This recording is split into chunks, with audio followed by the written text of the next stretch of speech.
मोहन सरकार की ऐतिहासिक पहल देवी अहिल्याबाई होलकर जयंती पर राजवाड़ा में हुई कैबिनेट की बैठक। सीएम डॉक्टर मोहन यादव ने कहा, यह सिर्फ बैठक नहीं, होलकर वंश और मातृशक्ति को सम्मान देने की कोशिश। कैबिनेट बैठक में कई बड़े फैसलों पर लगी मुहर। 31 मई को पीएम मोदी के हाथों भोपाल के मेट्रो का होगा शुभारंभ। राहगीर योजना को भी मिली मंजूरी। शहर स्वच्छता योजना एक बार फिर से होगी शुरू। कुशी के कांग्रेस विधायक के भाई के खिलाफ एफआईआर दर्ज। भाई की पत्नी ने सही जानकारी छिपाकर शादी किए जाने का लगाया आरोप। दहेज में स्कॉर्पियो नहीं देने पर प्रताड़ित किए जाने का किया जिक्र। भोपाल में युवक ने लगाया युवती पर लव जिहाद का आरोप। मुस्लिम महिला पर पहचान छिपाकर शादी के बाद धर्म बदलने का दबाव बनाने का भी आरोप। इधर महिला ने शारीरिक शोषण के बाद खुद को बचाने के लिए साजिश रचने की कही बात। यूट्यूबर ज्योति मल्होत्रा से अब उज्जैन पुलिस करेगी पूछताछ। पुलिस अधीक्षक ने दिए निर्देश, एसआईटी का गठन कर टीम को जल्दी करेंगे हिसार रवाना।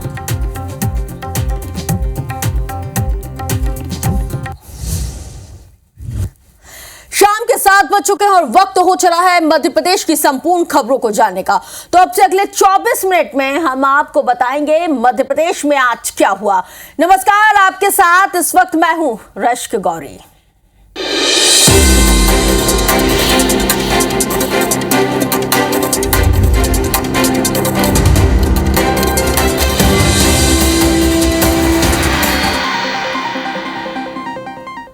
इंदौर में मध्य प्रदेश की मोहन कैबिनेट की बैठक हुई है और इसके साथ ही मुख्यमंत्री समेत कैबिनेट के तमाम सदस्य इंदौर के अलग अलग जगहों पर गए। सुबह सबसे पहले मुख्यमंत्री डॉक्टर मोहन यादव कमला नेहरू प्राणी संग्रहालय पहुंचे। मुख्यमंत्री ने चिड़ियाघर का भ्रमण भी किया। मुख्यमंत्री डॉक्टर मोहन यादव ने कर्नाटक के पीली कला बायोलॉजिकल पार्क से लाए गए नर किंग कोबरा को स्नैक पार्क में छोड़ा।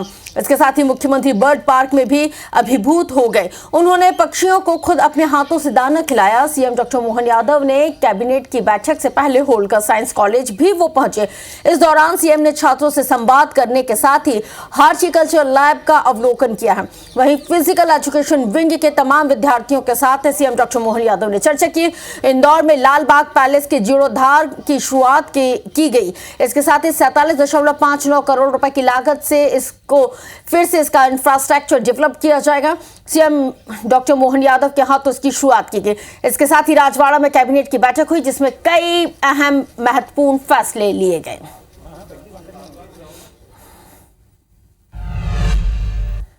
देवी अहिल्या होलकर की 300वीं जयंती पर वर्ष मध्य प्रदेश सरकार ने बहुत ऐतिहासिक पहल की है। इसके साथ ही मुख्यमंत्री डॉक्टर मोहन यादव ने इंदौर के ऐतिहासिक राजवाड़ा में कैबिनेट की बैठक की और ये वही जगह है जिसे होलकर राजाओं ने बनवाया था और इसी से लोक माता अहिल्याबाई की गौरवशाली विरासत भी जुड़ी हुई है। मुख्यमंत्री ने कहा है कि ये केवल कैबिनेट की बैठक नहीं है बल्कि होलकर वंश और मातृशक्ति को सम्मान देने का एक सार्थक प्रयास है। देवी अहिल्या की 300वीं जयंती समारोह के अंतर्गत प्रधानमंत्री नरेंद्र मोदी 31 मई को भोपाल आएंगे। वे 2 लाख से ज्यादा महिलाओं को संबोधित करेंगे। आपको बताते चले कि प्रमुख फैसले आखिर इस कैबिनेट की बैठक में क्या कुछ लिए गए हैं। ग्राफिक्स के जरिए देखिए कि राज्य के सभी औद्योगिक क्षेत्रों में महिला कर्मचारियों के लिए आवासीय सुविधा दी जाएगी। प्रधानमंत्री नरेंद्र मोदी भोपाल इंदौर मेट्रो परियोजना का लोकार्पण करेंगे। दतिया और सतना एयरपोर्ट का वर्चुअली उद्घाटन भी किया जाएगा। इसके साथ ही 20-31 मई को देवी अहिल्याबाई की जयंती का राज्य में कार्यक्रम भी होगा। 5 शहरों में मेट्रोपॉलिटन यहाँ पे सुविधाएं उपलब्ध कराई जाएंगी। स्वच्छ भारत मिशन में 270 करोड़ दिए जाएंगे। हादसे में घायल लोगों को जो अस्पताल पहुंचाएगा उसको 25,000 रुपए की राशि दी जाएगी। तो ये वो तमाम महत्वपूर्ण फैसले हैं। खरीफ सीजन में खेसारी की फसल की एमएसपी 2600 रुपए तय की गई है। 26 से 28 मई को नरसिंहपुर में दूसरा किसान समागम होगा। इंदौर, भोपाल, उज्जैन, जबलपुर, ग्वालियर में मेट्रोपॉलिटन विकास प्राधिकरण बनेगा। स्वच्छ भारत मिशन में 270 करोड़ रुपए का प्रावधान। राज्य कौशल विकास कार्यक्रम में 100 करोड़ रुपए का बजट और ओंकारेश्वर में एक विशाल सनातन संस्कृति केंद्र की स्थापना, 2100 करोड़ रुपए मंजूर और इंदौर के एमवाई अस्पताल के लिए 777 करोड़ रुपए भी मंजूर किए गए हैं। 31 मई को देश के यशस्वी प्रधानमंत्री नरेंद्र मोदी जी भोपाल पधार रहे हैं और 2 लाख महिलाओं के सम्मेलन को संबोधित करेंगे। राहवीर योजना घायल व्यक्ति को अस्पताल तक पहुंचाएगा या उसको प्राथमिक स्वास्थ्य केंद्र तक पहुंचाएगा, उसको 25,000 रुपये सरकार की ओर से मिलेगा। तो देखिए, इस बार की मोहन कैबिनेट की बैठक तो आपने देख रही है कि इंदौर के राजवाड़ा में ये आयोजित की गई है और ऐतिहासिक ये मोहन कैबिनेट की बैठक रही है। कई ऐतिहासिक फैसले लिए गए हैं। अब जो अगली मोहन कैबिनेट की बैठक होगी, आपको ये भी बता दें कि अब वो पचमढ़ी में होगी। चलिए आगे बढ़ेंगे, बात करेंगे इंदौर और भोपाल मेट्रो में टर्की की कंपनी के काम करने का एक मामला सामने आया है। इसे लेकर अब मंत्री कैलाश विजयवर्गीय ने जांच के दिशा निर्देश दे दिए। कैलाश विजयवर्गीय ने कहा है कि कंपनी को लेकर शिकायत सामने आई है और कंपनी टर्की के साथ काम करती है और ऐसी कंपनी जो टर्की के साथ काम करती है उसे हम बर्दाश्त नहीं करेंगे। कैलाश विजयवर्गीय ने आगे कहा है कि यदि जांच में किसी भी प्रकार के तथ्य सामने आते हैं तो कंपनी का अनुबंध समाप्त कर दिया जाएगा। बताया जाता है कि टर्की की कंपनी असीस गाज के द्वारा इंदौर मेट्रो में काम किया जा रहा है और भारत के खिलाफ जंग में टर्की ने पाकिस्तान का सहयोग किया था, जिसके बाद से ही टर्की को लेकर लोगों में खासी नाराजगी और गुस्सा है। एक कंपनी है जो टिकटिंग का काम करेगी इंदौर भोपाल के बीच में। हमें शिकायत प्राप्त हुई है कि वो कंपनी में टर्की के शेयर हैं। तो हम ऐसी कंपनी जो टर्की के साथ काम करती है और हमारे देश में बिजनेस करें तो वो तो हम बर्दाश्त नहीं करेंगे। हमने अधिकारियों से कहा है कि इसका परीक्षण करें और टर्की कंपनी है तो उससे कैसे हम बंद कर सकते हैं उसके बारे में परीक्षण करें। कांग्रेस के कद्दावर नेता और विधायक सुरेंद्र सिंह उर्फ हनी बघेल पर दहेज प्रताड़ना, मारपीट, जान से मारने की धमकी दिए जाने के मामले में एफआईआर को दर्ज किया गया है। हनी बघेल के छोटे भाई की पत्नी ने ससुराल पक्ष पर यह गंभीर आरोप लगाए हैं। धार जिले के कुशी से कांग्रेस विधायक सुरेंद्र सिंह बघेल के साथ ही पत्नी शिल्पा सिंह बघेल, भाई देवेंद्र सिंह बघेल, मां चंद्र कुमारी बघेल और बहन शीतल सिंह बघेल पर भी एफआईआर दर्ज की गई है। कांग्रेस विधायक की बहू की शिकायत के आधार पर भोपाल थाने में केस को दर्ज किया गया है। शिकायत करने वाली काम्या सिंह विधायक सुरेंद्र सिंह बघेल के छोटे भाई देवेंद्र सिंह बघेल की पत्नी है। काम्या का आरोप है कि पति 8वीं फेल है लेकिन एमबीए पास आउट। उसने बताया पति शारीरिक और मानसिक रूप से भी कमजोर है। ये बात छिपाई गई है। शादी के बाद से आईवीएफ तकनीक से जुड़वा बच्चियां हुई लेकिन ससुराल वालों को बेटी की चाहत थी और ऐसे में ससुराल वाले काम्या को अस्पताल में ही छोड़कर चले गए।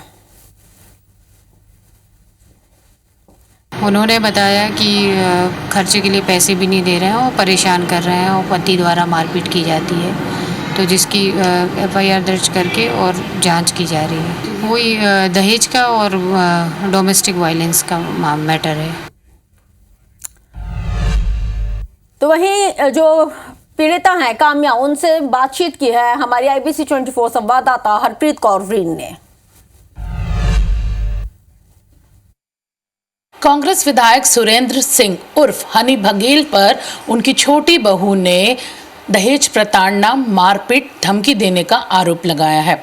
इस वक्त वो बहू हमारे साथ मौजूद है। हम उनसे बात करेंगे क्या हुआ पूरा मामला, आखिर क्यों ऐसी स्थिति बनी कि दहेज प्रताड़ना, धमकी और ये मारपीट का मामला आपको दर्ज कराना पड़ा। मैम ये तो जब से शादी हुई तब से लगातार हो ही रहा था, पर हमेशा मैं उनसे रिक्वेस्ट करती थी, उनको वो करती थी तो हमेशा वो लोग मुझसे बोलते थे कि हाँ हम करेंगे, हम उसे समझाएंगे, हम उसे बोलेंगे, पर कभी भी कुछ नहीं करा। जैसे हमेशा गाड़ी के लिए बोलना, मेरे फादर ने क्रेटा दी थी शादी में, लग्जरी कार नहीं दी। हम लोग छोटी गाड़ियों में नहीं बैठते, हमने हमारे फादर कभी छोटी गाड़ी में नहीं बैठे। हमेशा मेरी मदर इन लॉ और मेरे हस्बैंड हमेशा बोलते थे, जब भी मैं इस चीज़ की कंप्लेन अपने जेठ से करती थी तो वो बोलते थे गलत क्या बोल रहे हैं यार, अगर आपके फादर एक गाड़ी दे देंगे उससे आपका घर बच रहा है तो क्या प्रॉब्लम है। एजुकेशन को लेकर भी आपके हस्बैंड की धोखे में रखा गया। अरे उनने मुझसे ये बोला था क्योंकि मैं एमबीए हूँ तो उनने कहा कि वो भी एमबीए है। मैंने उनसे पूछा किस में करा है तो उन्होंने बोला फाइनेंस में एमबीए करा हुआ है। ठीक है, मैंने उस चीज़ को भी, क्योंकि स्टार्टिंग में पता नहीं था। जब ये फाइनेंशियल क्राइसिस आने लगे तो मैं उनसे बोलती थी कि आप जॉब ही ढूंढो, जब घर वाले सपोर्ट नहीं कर रहे। मैम ये भी करा तो बोलेगी 8वीं फेल को कौन नौकरी देता है। तो मैं शॉक्ड में चली गई, तो मुझे लगा वो झूठ बोल रहे हैं। फिर मैंने मेरे जेठ से पूछा कि बार बार ऐसे बोलते हैं, तो बोले हाँ उससे क्या हो गया, डेली कॉलेज तक पढ़ा, डेली कॉलेज इंदौर से वो 8th तक पढ़ा हुआ है, तो इंग्लिश में बात कर लेता है, तो वो उसको बेसिक मैनर्स तो आती है ना, क्या हो गया अगर उसे नहीं आता तो। हर चीज़ के लिए उनके पास रीज़न थे, पर उनने कभी भी किसी चीज़ का सल्यूशन नहीं दिया मैम। और फरवरी से आज मैं यहाँ इसलिए आई क्योंकि फरवरी से उन लोगों ने मेरे बच्चों की फ़ीस भरना, मेरे हस्बैंड यहाँ से भाग गए, मैं मेरे घर परिवार सबसे रिक्वेस्ट करती रही, हाथ पैर जोड़ती रही कि प्लीज़ आप मेरी हेल्प करिए। ना मेरी इंस्टॉलमेंट्स भरी जा रही है, ना बच्चों की फ़ीस भरी जा रही है, ना घर की किसी भी चीज़ के लिए कुछ भी दिया जा रहा है। जब मैं उनसे रिक्वेस्ट करती थी तो उनने मुझे ब्लॉक कर दिया। जब उनने मुझे ब्लॉक कर दिया तब फिर मुझे मीडिया और पुलिस के पास जाना पड़ा। आपने अपने हस्बैंड के गुम होने की भी एक खबर यहाँ पर पुलिस को सूचना दी। 12 फरवरी से गायब थे। जब ये मुझे मैंने उनसे, मेरे जेठ से पूछा कि वो कहाँ पर है, तो उनने बोला कि ना हमें नहीं पता वो कहाँ पर है। फिर मैं लगातार उनको ढूंढ रही थी, रिक्वेस्ट कर रही थी, रिलेटिव से भी मैंने बहुत रिक्वेस्ट करी। तो फिजिकली भी वो फिट नहीं है। फिजिकली फिट नहीं है, 3 साल से हमारे बीच में कोई रिलेशन नहीं है। मेरे पास हर चीज़ की रिपोर्ट है मैम। और जब शादी हुई थी तभी भी जो प्रॉब्लम थी उसकी वजह से मुझे IVF कराना पड़ा। उसका पूरा खर्चा मेरे ससुराल वालों ने उठाया। उनने मुझसे रिक्वेस्ट करी कि इंदौर में अपन IVF का ट्रीटमेंट नहीं करवाएंगे क्योंकि कांग्रेस की सरकार थी, मेरे जेठ मिनिस्टर थे उस समय। मुझे भोपाल बुलाया गया, बंसल हॉस्पिटल में मेरा ट्रीटमेंट करवाया गया। पूरे ट्रीटमेंट का पैसा उनने दिया और जैसे ही ऑपरेशन के बाद 2 बेटियाँ हुई, वो मुझे हॉस्पिटल में छोड़ के पूरा परिवार चला गया। वहाँ से डिस्चार्ज मेरे घर वालों ने कराया। उन बच्चों का देख रेख सब कुछ सिर्फ मैं करती हूँ। मेरे हस्बैंड से मेरी बच्चियाँ डरती हैं। क्या धमकाया गया? कांग्रेस विधायक हनी सिंह की तरफ से आपको जान से मारने की धमकी दी गई, दहेज प्रताड़ना का मामला आपने उन पर भी लगाया? जब से FIR हुई है और जब से ये चीज़ें आई हैं तब बस वो मुझे नोटिस पे नोटिस भेज रहे हैं। मानहानि के 10 करोड़ का उनने मुझ पे दावा ठोका है कि आप ये सारे वीडियोस डिलीट करवाओ, और वो मुझसे कह रहे हैं कि हम मुझ पे ST SC ST एक्ट लगवा देंगे, मेरे परिवार पे लगवा देंगे और हम सबको जेल भिजवा देंगे। बार-बार बोलते हैं। इसी बीच बहुत बड़ी जानकारी शहडोल से, जहां पर खेत में करोड़ों का गांजा मिला है। जय सिंह नगर थाना क्षेत्र की पुलिस ने इस गांजे को बरामद किया है। 3800 किलो ये गांजा बताया जाता है। गिरोई खुर्द गांव के पास लावारिस स्थिति में ये गांजा पड़ा हुआ मिला। गांजे की मौजूदा कीमत 3 करोड़ से ज्यादा की है। मामले की जांच में पुलिस जुटी हुई है। जय सिंह नगर थाना क्षेत्र का मामला। निर्मल जायसवाल ज्यादा जानकारी के साथ IBC 24 संवाददाता इस वक्त जुड़ गए हैं। निर्मल, कितनी देर पहले ये गांजा मिला और अभी पुलिस क्या कुछ पतासाजी में जुटी हुई है? जी मैं बता दूं, ये शहडोल जिले के जयसिंहगढ़ थाना क्षेत्र का मामला है, जहां कुछ ग्रामीणों ने कल सुबह ये एक खेत में रिटायर्ड वन अधिकारी हैं, उनके खेत में ये गांजे की बोरियों से भरी जो गांजा है वो देखा गया था, जिसमें हालांकि कुछ बोरियों में मक्के भी भरे थे। तो लोगों को लगा कि मक्का की बोरी पड़ी हुई है, लेकिन जब ये जो वहाँ के खेत मालिक हैं उनको पता चला तो उन्होंने सूचना पुलिस को दी, और पुलिस ने जब वहाँ मौके पर पहुंची तो हक्का बक्का रह गई। उसमें देखा कि करीब 121 बोरियों में गांजे की सिल्ली बनाकर भरा गया है, और जिसकी जो करीब 38 कुंटल से अधिक है और उसकी कीमत करीब 3 करोड़ से ज्यादा बताई जा रही है। हालांकि इस निर्मल, क्या ये पता पड़ पाया कि कब इसको डंप किया गया? अगर जिसके भी खेत में ये मिला हुआ है डंप किया है, क्या वहाँ कोई ऐसा एविडेंस मिला, सबूत मिले, CCTV कैमरा लगा हो या कुछ भी? जी मैं बताना चाहूंगा कि इस मामले को लेकर SP ने मौके पे गया और वहां जो देखा कि ये करीब 18 और 19 के दरमियानी रात वहां डंप किया गया है, और सुबह पुलिस देखी है कि पता चला है।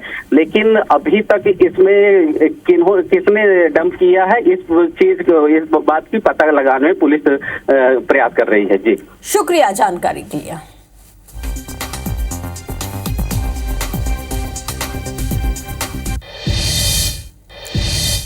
राजधानी भोपाल में एक अनोखा मामला भी सामने आया है। यहाँ पर युवक ने युवती पर धर्म छिपाकर शादी किए जाने और फिर धर्म परिवर्तन करने का आरोप लगाया। अशोका गार्डन इलाके में रहने वाले शेखर ने पुलिस को आवेदन देते हुए इस बात का जिक्र किया है कि एक महिला ने धर्म छिपाकर पहले उसे अपने प्रेम जाल में फंसाया और फिर शादी करने के बाद धर्म परिवर्तन का दबाव बनाया।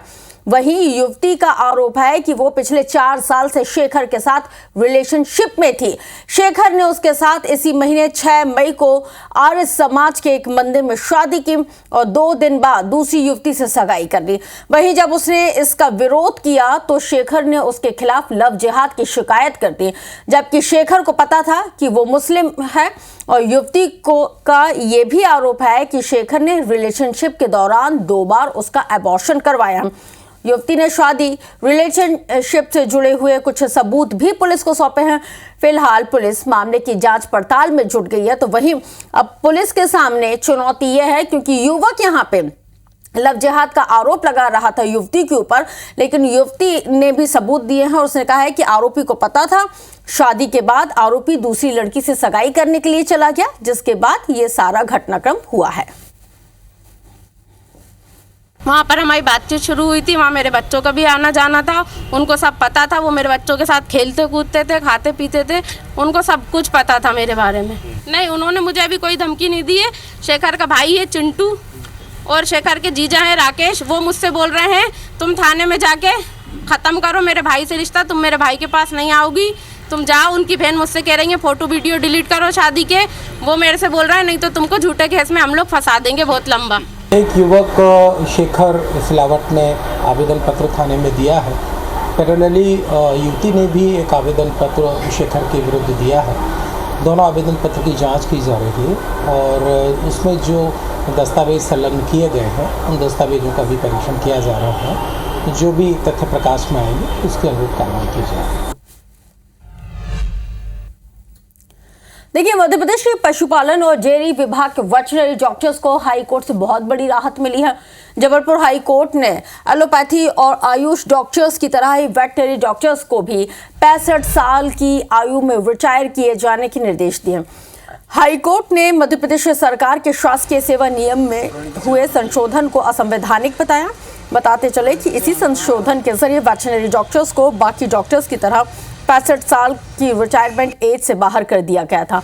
हाईकोर्ट ने राज्य सरकार को वेटरनरी डॉक्टर्स के लिए भी उचित प्रावधान और नियम बनाने के निर्देश दिए हैं।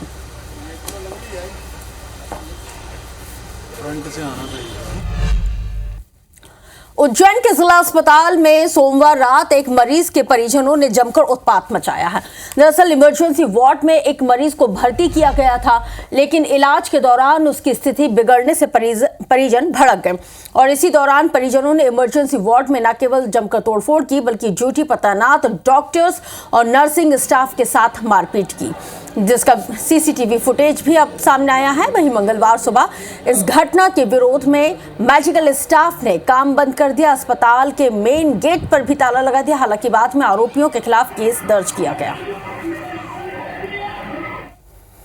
हम तो यही चाहते हैं कि हम लोग इतना दिल लगा के काम करते हैं, लोगों को सुरक्षा देते हैं, उनके साथ कोई नहीं रहता तो भी उनकी पूरी केयर, खाने से लेकर सब कुछ करते हैं, व्यवस्था करते हैं और उनको पूरा मेंटली सपोर्ट देते हैं कि उनको कोई ऐसा लगे नहीं कि वो अस्पताल में अकेले। उसके बाद में अगर स्टाफ के साथ इस तरीके का व्यवहार होगा तो कैसे महिलाएं काम करेगी। और अस्पताल में तोड़ाफोड़ी की गई, ICU की जो स्टाफ है और मशीन है उनको भी तोड़ा गया, दवाइयों को तोड़ा गया और इमरजेंसी डॉक्टर एवं सिस्टर के साथ मारपीट की गई है। मेरे द्वारा थाना कोतवाली जो प्रभारी हैं उनको सूचना दी गई है, उन्होंने FIR दर्ज की है और जल्दी इसकी निराकरण की मांग की गई है। FIR दर्ज कर ली गई है, इसमें भी जांच चल रही है, CCTV फुटेज निकाले जा रहे हैं, उनकी जानकारी ली जा रही है कि जो बालिका के साथ उसके परिजन आए थे उन्होंने तोड़ाफोड़ी करी, कुछ हॉस्पिटल के जो स्टाफ है उनके साथ उन्होंने बदतमीजी भी करी, धक्का मुक्की करी, इस पर जाँच जारी है। सुप्रसिद्ध कथावाचक कौशिक जी महाराज ने गौवंशों की रक्षा के लिए बड़ा संकल्प लिया है। कौशिक महाराज ने कहा है कि जब तक उनकी गौशाला में 1 लाख गौवंश नहीं हो जाएंगे तब तक वो अन्न ग्रहण नहीं करेंगे। इसके साथ ही वो फिलहाल उबली लौकी और दूध का ही सेवन कर रहे हैं। उन्होंने कहा है कि किसान भाई भी अब नंदी और गायों को मार रहे हैं, खेतों में अपनी फसल बचाने के लिए करंट लगा देते हैं, जिसकी वजह से उनकी मौत हो जाती है। आपको बता दें कि कौशिक महाराज सुप्रसिद्ध कथावाचक हैं और वो इस समय ग्वालियर में शिव पुराण की कथा कर रहे हैं। उसे इंसान के में शांति को बरकरार। मैंने संकल्प लिया है कि जब तक एक छत के नीचे 1 लाख गौवंश नहीं देख लेंगे तब तक हम अन्न ग्रहण नहीं करेंगे। मैं उबली हुई लौकी लेता हूं और दूध लेता हूं और अपने संकल्प को लेकर के आगे के लिए बढ़ रहा हूं और इसमें हमें बहुत ज़्यादा सफलता मिल रही है। यूट्यूबर ज्योति मल्होत्रा पाकिस्तान के लिए जासूसी करने के आरोप में हिसार पुलिस की गिरफ्त में हैं। अब उज्जैन पुलिस ज्योति मल्होत्रा से पूछताछ करेगी। पुलिस अधीक्षक ने इसके लिए निर्देश दिए। एसपीएसआईटी का गठन करते हुए टीम को हिसार रवाना कर दिया गया है। बताया जाता है कि ज्योति मल्होत्रा 2 दिन उज्जैन में भी रुकी थी और सोशल मीडिया पर वीडियो अपलोड किया। बाबा महाकाल के दर्शन का भी वीडियो इसी दौरान अपलोड किया गया था।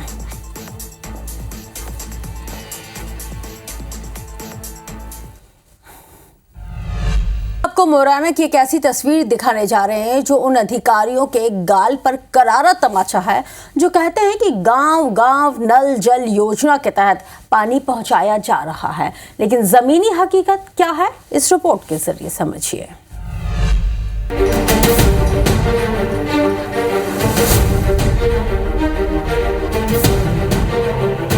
ये तस्वीरें मुरैना जिले के मानपुर ग्राम पंचायत की है, जहां के बच्चे से लेकर युवा और महिलाएं सुबह से शाम तक सिर्फ पानी के लिए परेशान हैं। रोजाना करीब 3 किलोमीटर दूरी तय कर पीने का पानी जुटा पा रहे हैं। अधिकारी जब तपती गर्मी में एसी कमरे में बैठकर चैन फरमा रहे होते हैं तो यहाँ के लोग बूंद बूंद पानी के लिए संघर्ष कर रहे होते हैं। ग्रामीणों की माने तो चुनाव के वक्त नेता आते हैं, वादे करके चले जाते हैं। जब उन्हें पानी की जरूरत होती है तो कोई भी उनके गांव में झांकने तक नहीं आता। 2 किलोमीटर ते पानी लेके आई हूँ, गिर पड़ी जो पाए में तो चोट और आ गई। मैं सास सारा ही मर गए, पूरे का पाट मर गए, पर पानी की कोई जमाना पर हम बनाया आ रही। परेशानियां मत आए तब परेशानियां जेठानी। कहाँ पे आई हो तुम? हम यहाँ पे ब्याह आए हैं, पर 12 सासुरे में तब परेशान है, मतलब जेठानी बहुत। अच्छा, शादी से आई हो तब से पानी? तब पानी भर रहे हैं जाते। पानी की परेशानी है, दूर थे ला रहा है पानी, जो परेशानी है सब कोई परेशानी है। कति ना खेत पानी की क्या लाएंगे, पानी ना पाते। जौरा विधानसभा के पहाड़गढ़ जनपद पंचायत की मानपुर ग्राम पंचायत में एक भी हैंडपंप नहीं है। यहाँ के लोगों के लिए पानी का एकमात्र सहारा कुआं है, जो गांव से 3 किलोमीटर दूर है। सरकार ने इस गांव के लिए साल 2023 में नल जल योजना के तहत पेयजल सप्लाई करने की योजना बनाई और इसके लिए 46,98,000 का फंड स्वीकृत हुआ। ठेकेदार ने काम शुरू किया तो लोगों के चेहरे में खुशी छा गई। अब उन्हें रोजाना रोज 3 किलोमीटर दूर पानी के लिए नहीं जाना पड़ेगा। लेकिन ठेकेदार ने इस आदिवासी गांव में पाइपलाइन तो बिछा दी, लेकिन पाइपलाइन में पानी के लिए टंकी का निर्माण नहीं कराया। मध्य प्रदेश सरकार और केंद्र सरकार लगातार दावे करती है कि नल जल योजना से घर घर पानी दिया जाएगा। मैं आपको ऐसी तस्वीरें दिखाऊंगा कि आप मेरे पीछे देखिए कि ये लोग आज भी किस युग में जी रहे हैं कि कम से कम 3 से 4 किलोमीटर दूरी पर आकर और कुएं से जो पानी है वो भरने के लिए मजबूर है। और कहीं ना कहीं देखिए सारे आदिवासी परिवार के लोग हैं, आदिवासियों के साथ साथ और भी परिवार के लोग मानपुर गांव में निवास करते हैं, लेकिन आज भी अगर आप कुएं की स्थिति देखेंगे तो क्या स्थिति बनी हुई है कुएं की। जब IBC 24 ने जिले के जिम्मेदार अधिकारियों को इसकी जानकारी दी तो उन्होंने भी जांच कराकर कार्रवाई का आश्वासन देकर अपना पल्ला झाड़ दिया। वो पानी के मामले में समस्या ग्रस्त इलाका है, जिसमें पहाड़गढ़ भी आता है और सबलगढ़ के रामपुर कला ये सारा इलाका आता है। वो जिला प्रशासन के संज्ञान में है। कलेक्टर महोदय ने मीटिंग ली है EPHE की और इसमें इसके निराकरण की कार्रवाई की जा रही है। ये उन अधिकारियों को आईना दिखाने के लिए काफी जो कहते हैं कि पूरे प्रदेश में नल जल योजना का जाल बिछ गया है, अब पानी तो टूटियों से आता है। सत्येंद्र सिंह तोमर, IBC 24 मुरैना। मैं रिश्क गौरी आपसे लेती हूँ इजाजत। ब्रेक के बाद देखिए छत्तीसगढ़ का नंबर 1 बुलेटिन हमर बानी हमर गोट, रचना नितेश के साथ।